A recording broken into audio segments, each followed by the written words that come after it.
Hey everybody, my name is Eric Sweet and I'm a new intern here at The Futur. And today, in the age of Bitcoin, blockchain, and digital payments, still, one of the most common currencies in the creative industry is exposure. So in this clip, Chris helps break down some basic solutions on how to have a conversation with a client around the value of exposure, even with someone who might seem like they have nothing to offer. Right, the challenge is, how do you communicate your worth and value? That's a good question. Is that the question that you want to know?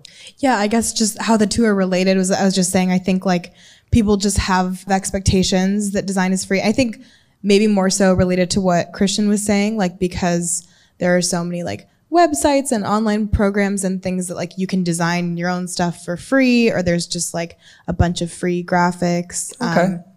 How many clients have you worked with as a freelancer? Total. Roughly. Nobody can tell, by the way. Roughly, I don't know, 10 to 20? Perfect. I'll take the high number of 20. Okay? So 20 clients. Of the 20, what percentage expected good design for free? Oh, man. Just get me to the finish line here. Come on. Maybe like 30, 40%. What? I don't know. So 40% of the clients, now I have to use the quotes on you, right? Want it done for free or for next to no money. Right. Well, okay. Can we say that a free client is not a client? Because otherwise it's charity. I call that charity. Right, yeah. And are these charitable organizations?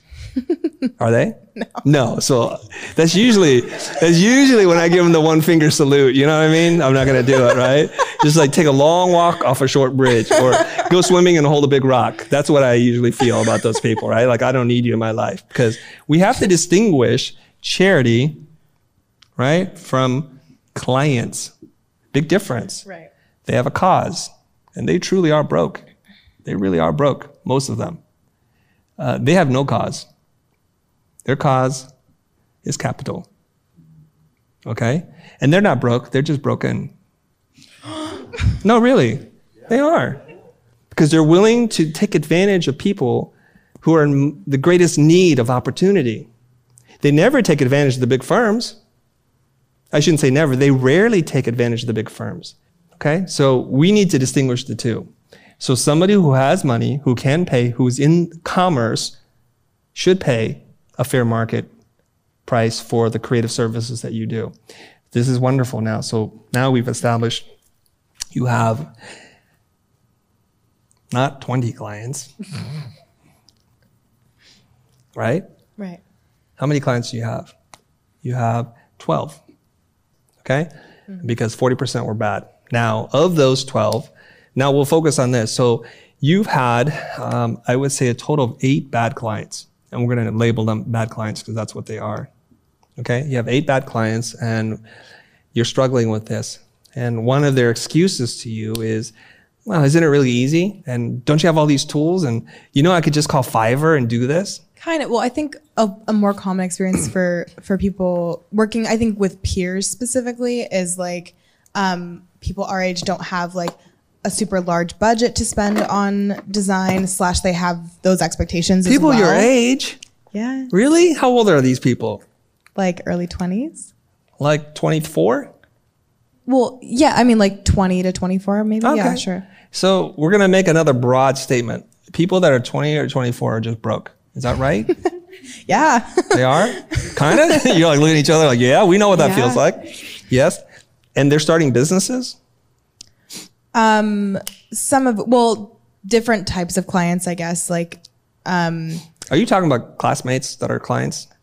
Not classmates category. Necessarily, but like musicians or like those broke people starting like clothing lines or like that. You know, that kind of. All right.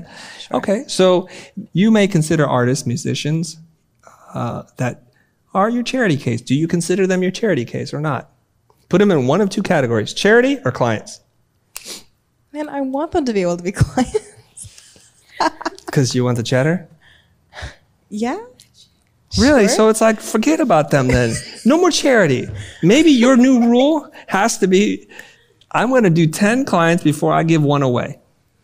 So there's got to be some ratio that you're happy with. Some people do. I have a friend, he does 50% charity, 50% client, but he's very careful. There's a whole auditing process about who's going to be considered for charity.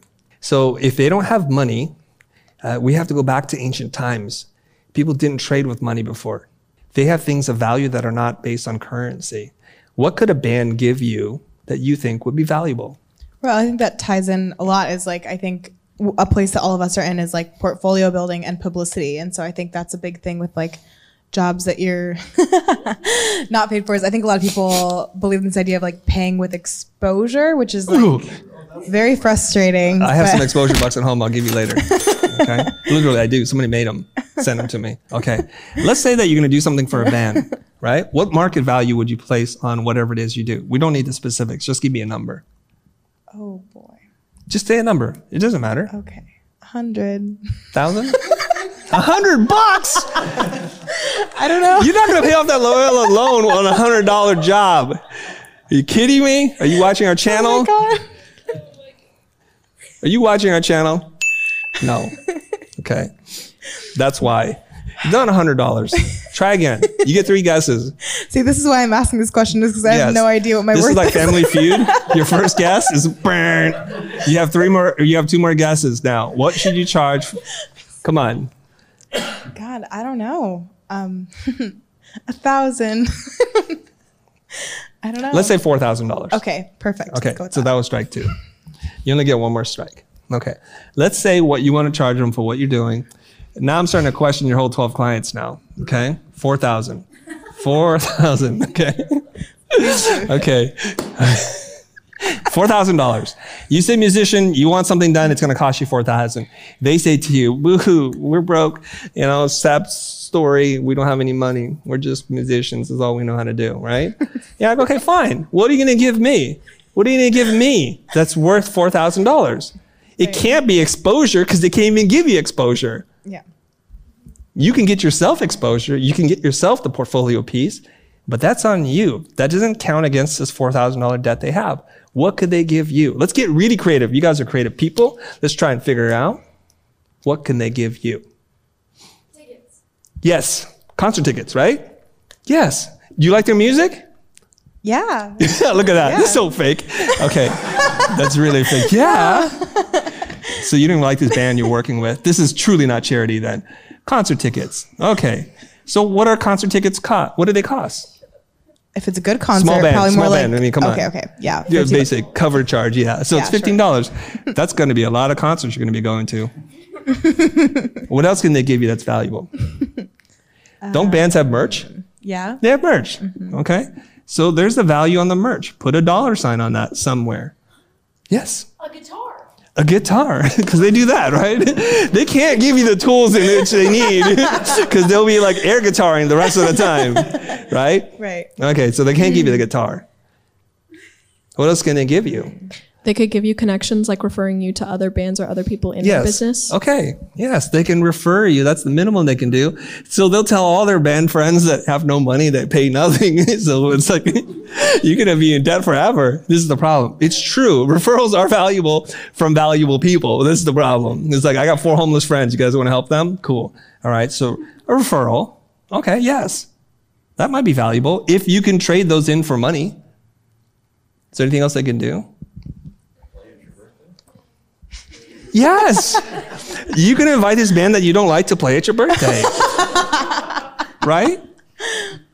That's going to be wonderful. Give guitar lessons. Yes. Lessons. Okay. What are lessons worth? You're very creative. 150 bucks? Woo, they're doing all right now. They're moving up in the world. 150 an hour. This is awesome. Okay. They can probably literally make posts on their social media on your behalf. So when we say, give me exposure, this is an act that they have to participate in, right? So if they have a decent following, they can say, you know, I'm going to really thank Alyssa for doing this work for us, and she's amazing, and here's her Instagram handle, and you guys should definitely hire her. Boom. Right. That's worth something. Small audience, it's worth less. Big audience, it's worth a little more. Mm. And then you can ask them for metrics and just measure all this stuff. So you can get really creative. Okay? Now, we've established a few things. We've established that you may or may not like their merch. So definitely you don't want to take lessons from them, but you can trade this to somebody else. You can give these away to your favorite nephew or niece. Instead of sending them $150 for their birthday, you're like, guess what? Guess what Auntie did for you? You're going to love this band. They're amazing. Check out this shirt I got you. You can trade it all. We're just bartering. That's all. You got to get your value though. So all this stuff has to add up to this, if not more than this, because it's hard to change this. This requires work. So I would not do an even trade here. Maybe you think they got potential. And you can say, I want a guarantee on something. I want a percentage of this or that. And I'll do all your design and branding for you. Is that cool? And some bands will do that. Does that make sense? Yeah. You got to just get really creative on how to get paid. And you have to learn how to charge more and value your work more than the $100 you're charging. Okay? So what did you think? For me, as someone who likes to volunteer often, I realized that I shouldn't treat a for-profit business with the same generosity as a charity. And exposure shouldn't be some magical word that allows clients to get free stuff from artists. But how about you? When was the last time a client tried to hire you for exposure? And how did you respond? And what are some other creative ways that we can get paid? Make sure to share your stories and leave your ideas in the comments below. And if you want to learn more on how to make money as an artist, make sure to like and subscribe. Or you can check out our course, Paid in Full, where we go step by step on how to make sure your client pays, period.